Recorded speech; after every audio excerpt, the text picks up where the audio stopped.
Dengue का मर्ज बुखार से नहीं पानी की कमी से बिगड़ता है और यही ड्रिप इंसान की बचा लेती है। आज मैं आपको वो मुकम्मल कॉम्बिनेशन दिखाऊंगा जो डॉक्टर हजरात डेंगू में सबसे पहले देते हैं। डेंगू एक वायरस है जो एड्स मच्छर के काटने से जिस्म में दाखिल हो जाता है।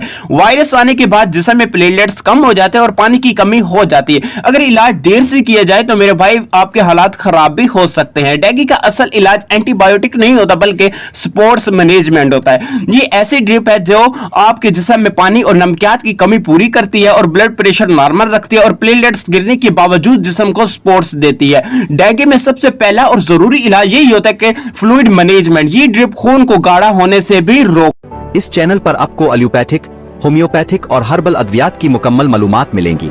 यहाँ आपको दवाओं की हर किस्म की मालूमात, आसान नुस्खे और जरूरी तिब्बी मशवरे मुफ्त फराहम किए जाते हैं। आपकी सेहत हमारी जिम्मेदारी। शुक्रिया देखने का।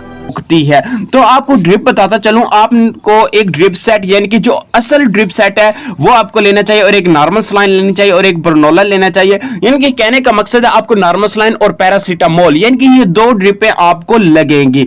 अब मैं आपको बताता चलूं कि डेंगू को फौरन कंट्रोल कैसे किया जाता है। अब मरीज आया बुखार 104 सीसी, जिस्म कमजोर, प्लेटलेट्स कम हो रहे हैं, फौरन ये प्रोटोकॉल फॉलो करें। आप जो कैनोला लगाना है सबसे पहले आईवी लाइन ओपन की जाती है ताकि देर ना हो जाए। फ्लूइड शुरू यानी कि 2 या 1 पिक ड्रिप यानी कि पेशेंट वजन के हिसाब से आराम से कंट्रोल फ्लूइड। उसके बाद मरीज के प्लस बीपी, सांस की रफ्तार चेक की जाती है।